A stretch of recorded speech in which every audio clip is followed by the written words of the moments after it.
2 দিন ধরে সে কথা বলছে না, আর কিছু মুখেও দেয়নি। এভাবে কিভাবে হবে? নিজেকে একা রাখছে। মোস্তফার সাথে তোমার কথা হয়েছে? একে অপরের কাছ থেকে পালিয়ে বেড়াচ্ছে।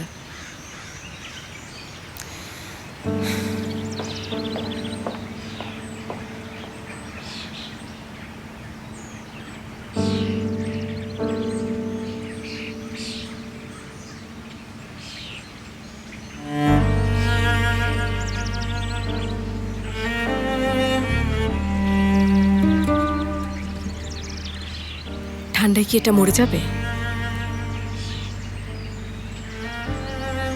না, মরবে না,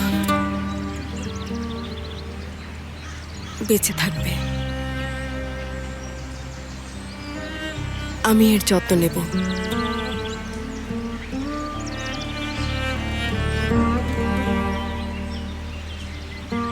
এটা কি শুধু রক্ষা করতে হবে?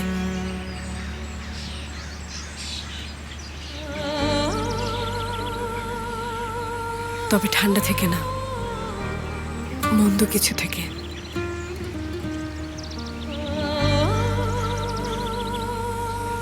বড় হবে, এটা একটা বড় গাছ হয়ে উঠবে, ছায়া দেবে। আয়শা,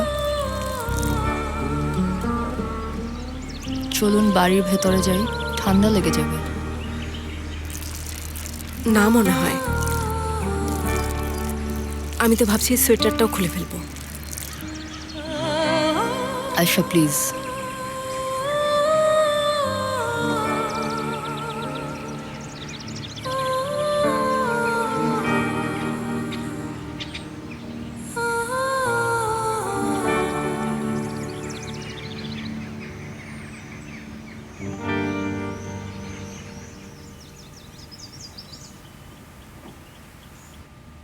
বাবার সাথে গতকাল কথা বলেছি, কণ্ঠ শুনে ভালো লাগলো না।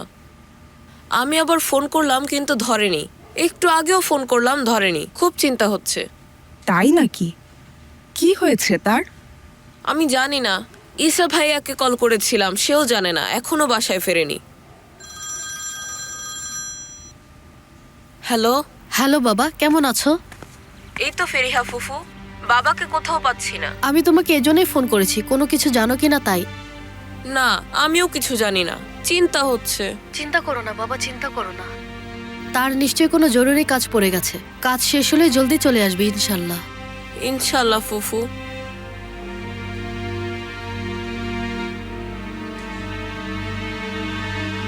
তুমি কোথায় আছো ভাইয়া?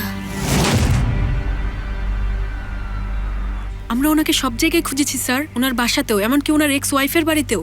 আয়শা ম্যাডামের বাড়িতেও খোঁজ নিয়েছি, উনি তো ওখানেও নেই স্যার। ঠিক মতো তাকে খুঁজে দেখো, তার কোনো সমস্যা হয়েছে নাকি অন্য কিছু। কি আর এমন সমস্যা হবে স্যার? এরকম কিছু হলে আমরা তো জানতামই। ঠিক আছে, তোমরা তাহলে ওকে খুঁজতে থাকো, ঠিক আছে?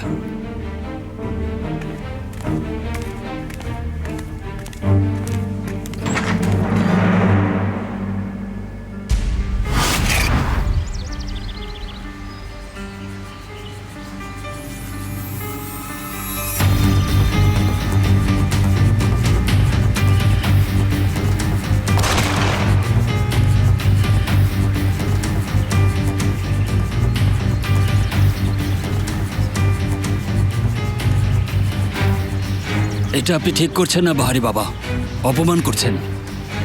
আদিলের সাথে তুমি বিজনেস করেছো কি করনি? হ্যাঁ করেছি, আমি অস্বীকার করব না। তার সাথে কোথায় দেখা করেছো? ওনার সাথে দেখা হয়নি বাবা, আমরা জাস্ট বিজনেস করেছি। এহসান নামের একজন লোক আছে, তার আমি শুধুমাত্র তাকে দেখেছি। আপনার কি ডিস্টার্ব হয়েছে ভাই? ওনাকে ডিস্টার্ব করলেন কেন? হ্যাঁ, এবার ঠিক আছে? আচ্ছা শোনো, এবার যা জানো সব বলো, না হলে তোমাকে কাপড়ের মতো ঝুলিয়ে রাখবো। অ্যাটলিস্ট তুমি প্রতিবন্ধী হয়ে বাঁচতে পারবে। আপনারা কি মজা করছেন আমার সাথে?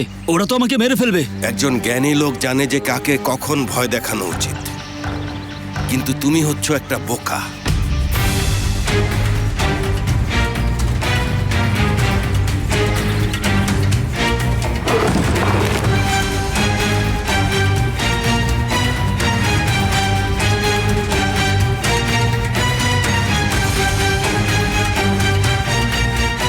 বাবা, কেউ তো কিছুই জানে না, এখন কি হবে?